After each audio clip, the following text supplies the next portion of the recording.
Running a transport network is impossible without a reliable schedule. Having vehicles running at a well-spaced frequency is crucial to keeping cargo and passengers moving no matter what. Real-world transport networks consist of an intricate series of schedules and timetables to guarantee everything gets to where it needs to be when it needs to be there. In OpenTTD, schedules are just as important as stations, junctions and interchanges if you want things to flow smoothly. But despite this, they're not the easiest to implement. So for those who want to learn how to keep vehicles running on time, let's take a look at how to bring realistic schedules to your network in OpenTTD.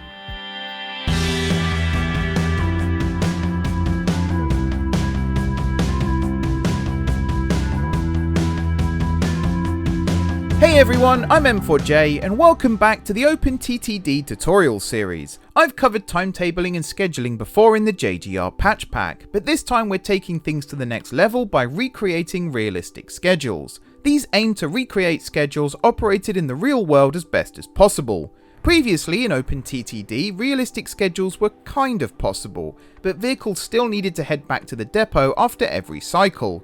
This, of course, is not how timetables are run in the real world, where vehicles leave the depot in the morning, only returning at the end of the day once all the schedules have been completed. There are, of course, peak hour additional services to consider as well, but for now, let's go over just what these main schedules are. Before I get started, pretty much all of what you'll see here today only works in the JGR version of OpenTTD. Sorry vanilla players, but once again this tutorial won't work for you.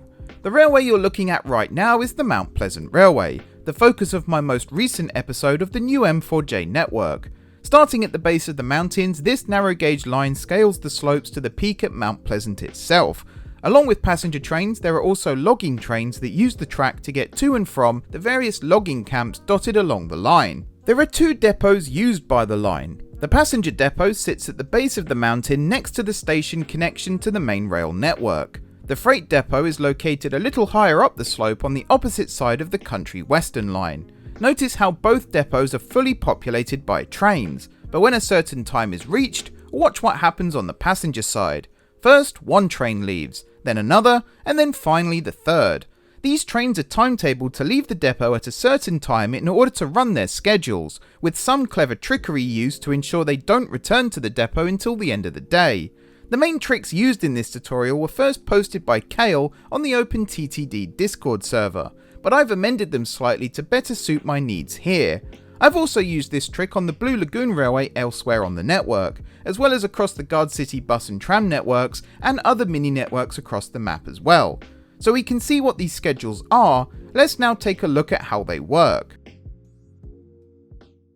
If I open the order list of one of the passenger trains and then head to the timetable tab, you can see the main schedule for the Mount Pleasant passenger service. All trains start at Honley Market West, before stopping at every station and waypoint on the way up to the summit at Mount Pleasant.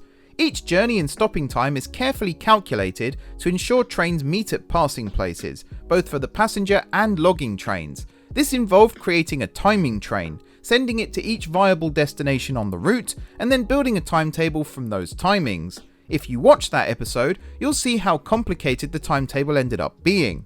Since the passenger trains all share orders with one another, every journey time and wait is consistent across the board. This is all fairly straightforward, just like a normal schedule I've shown off before. But if we head to the scheduled dispatch window, you can start to see where the magic happens. Instead of having one schedule, the passenger service actually has two. Heading to the second first, you can see all of the timetable departures from Honley Market West. As I've said it already, these have been carefully designed to ensure a consistent service is maintained across the day. In total, there are 7 departures each day, with a 64-minute gap between each one. Now if I head to the first schedule, you can see only 3 departures. These are the 3 departures we saw from the depot earlier. So how do the trains know to stay out on the line running services rather than returning to the depot? That answer can be found by returning to the order list. Conditional orders are usually a major no-no when setting up scheduled dispatch, but in this instance, they're actually the secret ingredient to making the whole operation work. At the bottom of the order list, there is a conditional order to detect which departure slots are in use when a vehicle reaches the end of its orders. If the next available departure slot at the station is not the first slot of the day, the vehicle's orders will jump back to the top of the list and the cycle begins again. If the next slot is the first of the day, then the vehicle returns to the depot, receives a service if required, and then heads back to a siding track to be stored ready for the next day's services. This section of the schedule can be seen better in this tram time-lapse, set in the beautiful city of Bar City.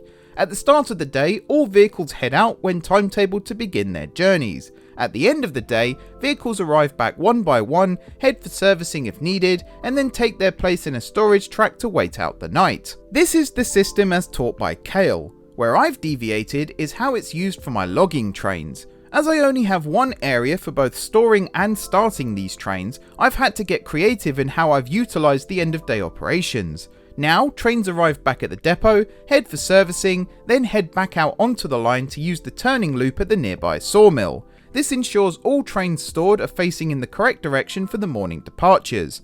Previously, this wasn't the case, with delays cascading from trains needing to turn before heading up the mountains. Now before you comment, yes, I could have used other means to stop that from happening, but this is the more realistic solution. Plus, it's more fun. One more thing here.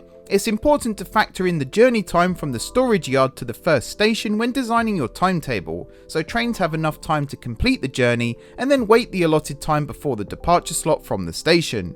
I give my heritage trains more time for the first departure of the day to simulate trains being marshalled into the platforms, but it's entirely up to you how much time you add. So I've added extra steps on top of simply heading to a yard for storage. But I've also been a bit more creative with my heritage railways. Turning up at a heritage railway not knowing which locomotive will be pulling the train that day is part of the thrill, and that's something I wanted to add to the M4J network too. Both the Blue Lagoon and Mount Pleasant railways therefore feature a train rotation. In the case of the Blue Lagoon, each schedule has 3 trains assigned to it rather than the 2 required. This results in a rotation of trains, with every third day seeing the same schedule run by the same train. For Mount Pleasant, 3 trains running 7 services lead to each train rotating the first service of the day. It's completely pointless, but adds an extra little operational interest for me.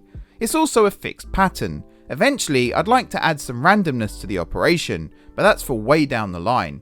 I'll also be using this process for all my heritage railways moving forward, and possibly even the main network too, so be sure to subscribe and check out future episodes to see how that goes.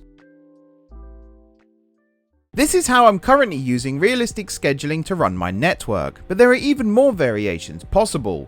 Kale's tutorial series also includes examples where regional trains are stored at different depots overnight to represent daily cross-country services, which is definitely something I'll be doing when the time comes. Then of course there's adding additional services for peak hours, with those vehicles returning to the depot once those hours end.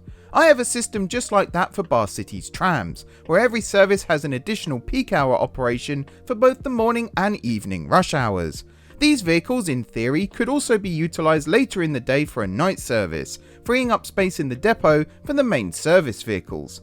Through trial and error, I've now successfully used this system on trains, buses, trams and ships, but getting it to work for aircraft has proven more difficult.